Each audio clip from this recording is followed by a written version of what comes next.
আসসালামু আলাইকুম ভিউয়ার্স। বাংলাদেশ সেনাবাহিনী অত্যাধুনিক অ্যাটাক হেলিকপ্টার ক্রয়ের অফিসিয়াল টেন্ডার ইস্যু করেছে। ইউরোপ, আমেরিকা, চীন এসব দেশ উক্ত টেন্ডারে অংশগ্রহণ করতে যাচ্ছে। अस्सलामुअलैकुम वीवर, फिर से बहुत ही ज़्यादा इंफॉर्मेटिव किस्म की वीडियो आप लोगों के साथ शेयर करने वाले हैं। हेलीकॉप्टरों की खरीदारी का बाज़ाब्ता तौर पर ऐलान किया गया और कौन कौन से फाइटर जेट बांग्लादेश में ऐड किए जाने का ऐलान किया गया था, आप लोगों के साथ वो रिपोर्ट शेयर करने वाले हैं। अभी तक आप लोगों ने हमारे चैनल को सब्सक्राइब नहीं किया हुआ तो जल्दी से हमारे चैनल को सब्सक्राइब कर लीजिएगा। Without wasting the time video को स्टार्ट करते हैं। আসসালামু আলাইকুম ভিউয়ার্স। বাংলাদেশ সেনাবাহিনী অত্যাধুনিক অ্যাটাক হেলিকপ্টার ক্রয়ের অফিসিয়াল টেন্ডার ইস্যু করেছে। ইউরোপ, আমেরিকা, চীন এসব দেশ উক্ত টেন্ডারে অংশগ্রহণ করতে যাচ্ছে। ধারণা করা হচ্ছিল বাংলাদেশ বিমান বাহিনী প্রথমে অ্যাটাক হেলিকপ্টার পাবে, তবে বাংলাদেশ সেনাবাহিনী চমক দেখিয়েছে। এতে করে সেনাবাহিনীর সক্ষমতা এক নতুন পর্যায়ে পৌঁছাতে যাচ্ছে। এই অ্যাটাক হেলিকপ্টার ক্রয় এবং এর সাথে ওয়েপন প্যাকেজও ইনক্লুড করা হয়েছে। ফলে অত্যাধুনিক অ্যাটাক হেলিকপ্টার এবং অত্যাধুনিক সমরাস্ত্র একসাথেই বাংলাদেশ সেনাবাহিনীতে যোগ হতে চলেছে। টেন্ডারে যদিও কোন দেশ থেকে ক্রয় করা হবে সে ব্যাপারে বলা হয়নি। যেহেতু এটি ওপেন টেন্ডার, তাই গ্রুপ এ এবং গ্রুপ বি অর্থাৎ ন্যাটো এবং আদার্স ক্যাটাগরির দেশ এতে অংশ নিতে পারবে।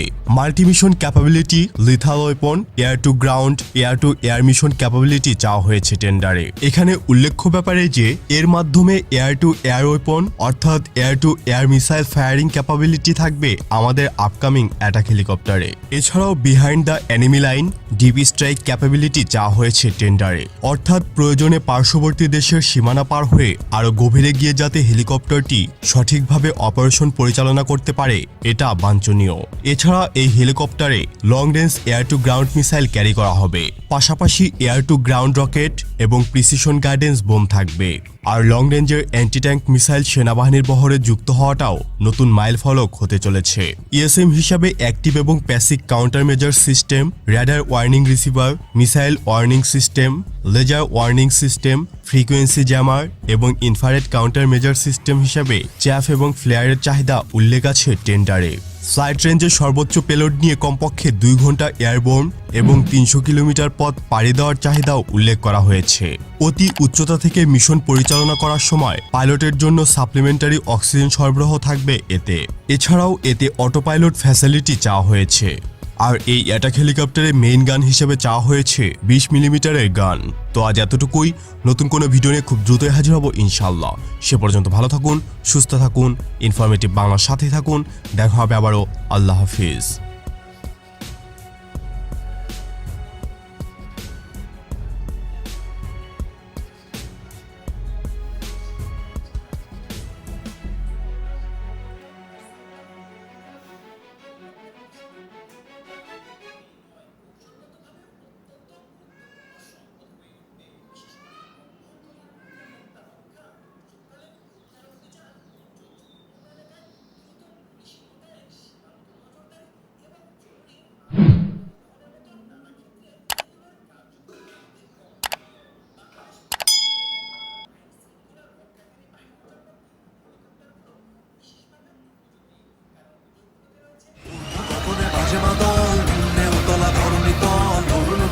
করুণ দল চল চল চল চল চল চল চল চল চল চল চল চল চল चल चल चल चल।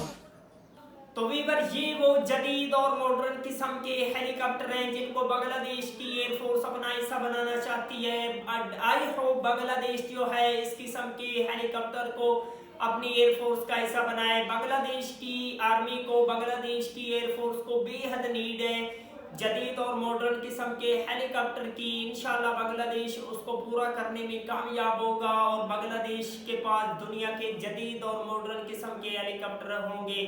अगर आप लोगों को ऐसी ऐसी मजीद इन्फॉर्मेटिव वीडियो देखनी है तो जल्दी से हमारे चैनल को सब्सक्राइब कर लीजिएगा। मिलते हैं आपसे नेक्स्ट वीडियो में इंशाल्लाह। तब तक के लिए अल्लाह हाफिज।